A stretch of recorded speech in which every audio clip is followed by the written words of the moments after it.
Hi, we are doing a new interview, and this time with a true legend of the electronic music. We are here in Seville with Jean-Michel Jarre. How are you? Fine, really happy to be here with you. Hello. So we're gonna start talking about today's show. Sold out on your return to Seville 32 years ago. Even the media artist going to record this show and publish it later for the ones that don't have the luck to be here tonight. So what do you have prepared for us musically, visually, and artistically for tonight's show? So first of all, I'm really happy to be back to Seville after all these years, and I prepare something really tailor-made for Seville. I keep in my heart the first time I went to Seville, and I still feel that the Sevillian audience is probably one of the warmest in the world. So I'm really excited to present this brand new show.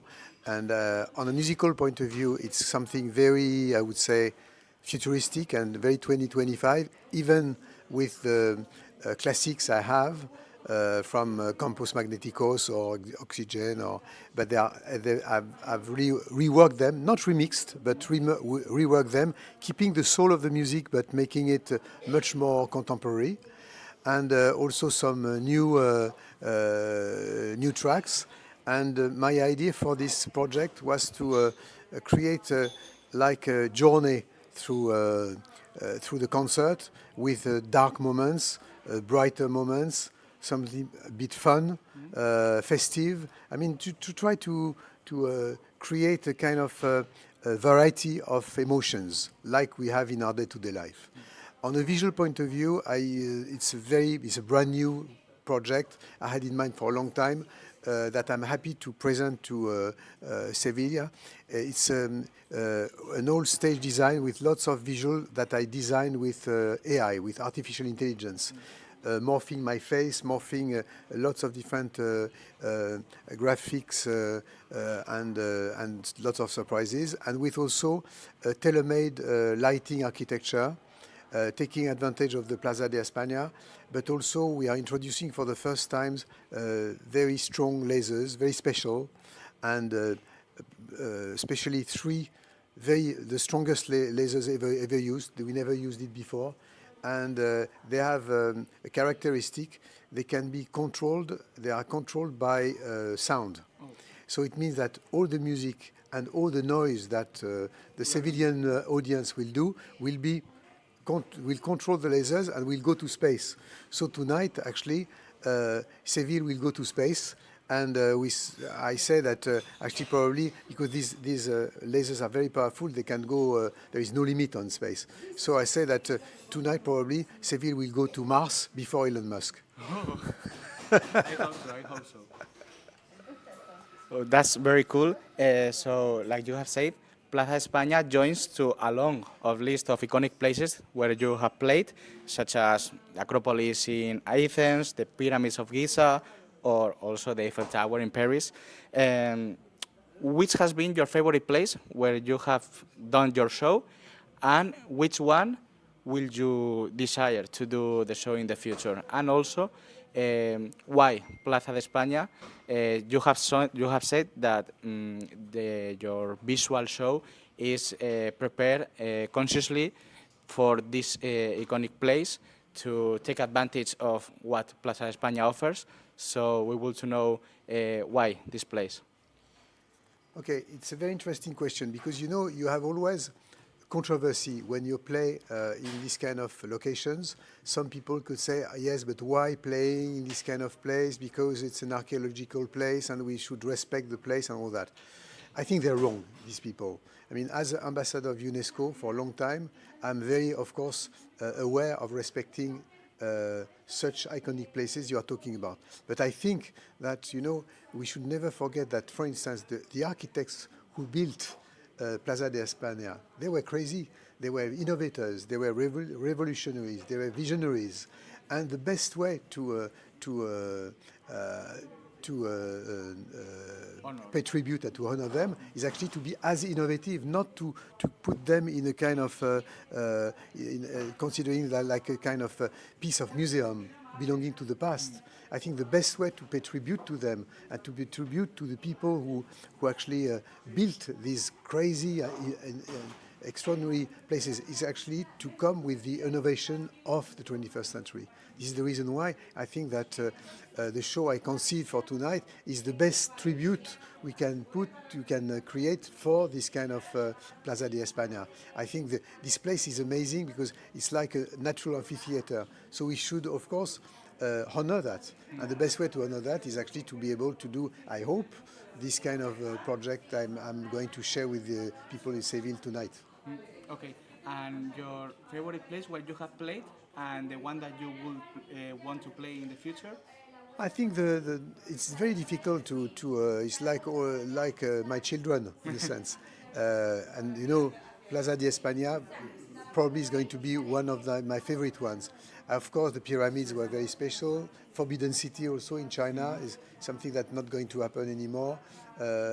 I mean, but each place, Pompeii also just 2 days ago was also something very special. But I think that this tonight should be something that I will keep in my heart for the future in a very special way. And of course, in the future, I never had plans to say, oh, I would like to do this, I would like to do that. Okay, I had dreams this year to play Pompeii, for example, to play Plaza de España, and I'm doing this year.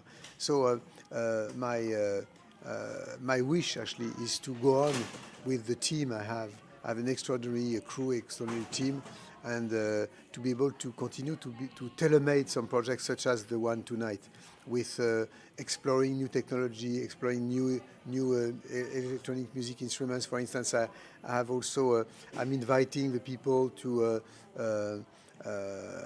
my kitchen where I'm doing my music. You know, I always, because we are talking about electronic music, I always thought that for me electronic music is like cooking.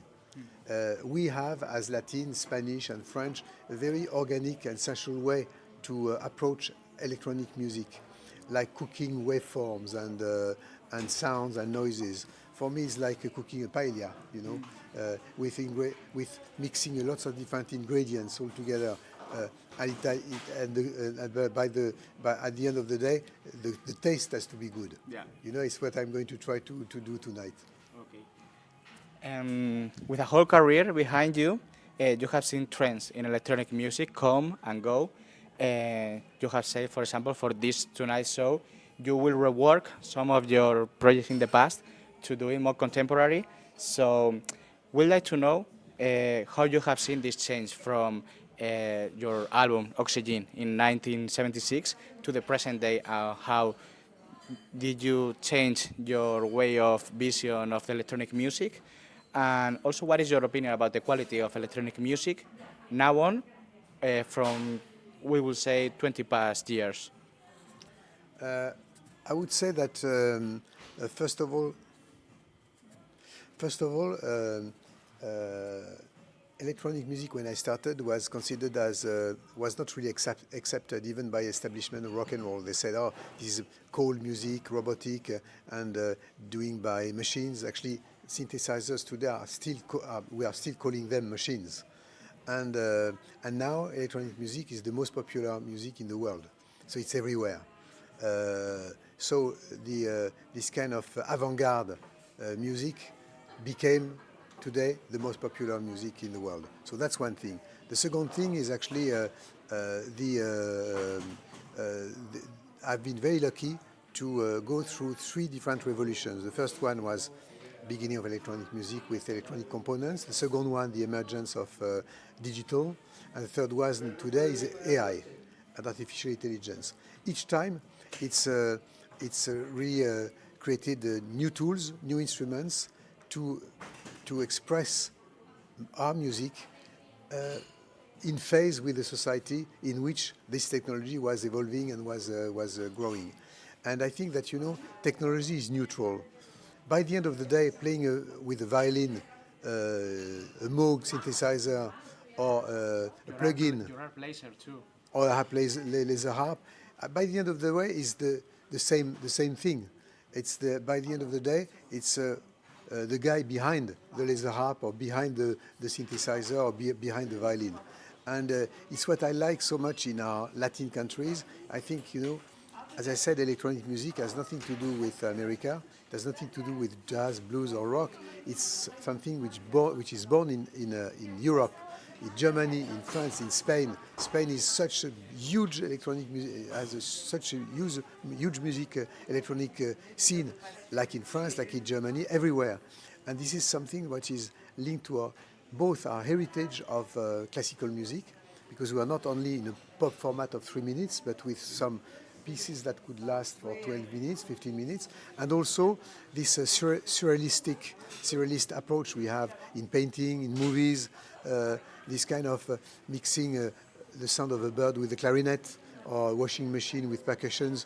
All these kind of things is very typically European and also typically Latin, I would say. Okay. And the last one, we have a podcast, and one topic that we approach a lot is that the electronic music artists don't retire. So you have a huge career such as Kraftwerk, that they are still playing, Fatboy Slim, Carl Cox. So I want to ask you, what is that spark that keeps you continue to doing shows, doing music, instead of take some rest at your home? I think when with electronic music we are linked with curiosity of new tools, new toys, new technology, and we want always to explore new tools. So, I mean, the idea of retirement is not part of our life.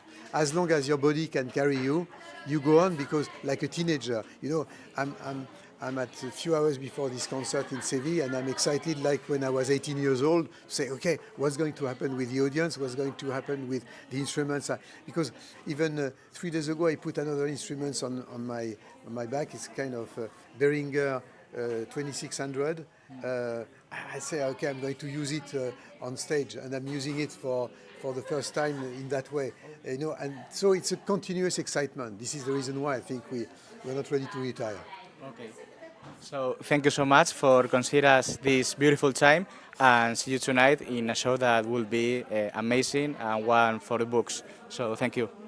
Great, thank you, and I'm really looking forward to seeing you tonight.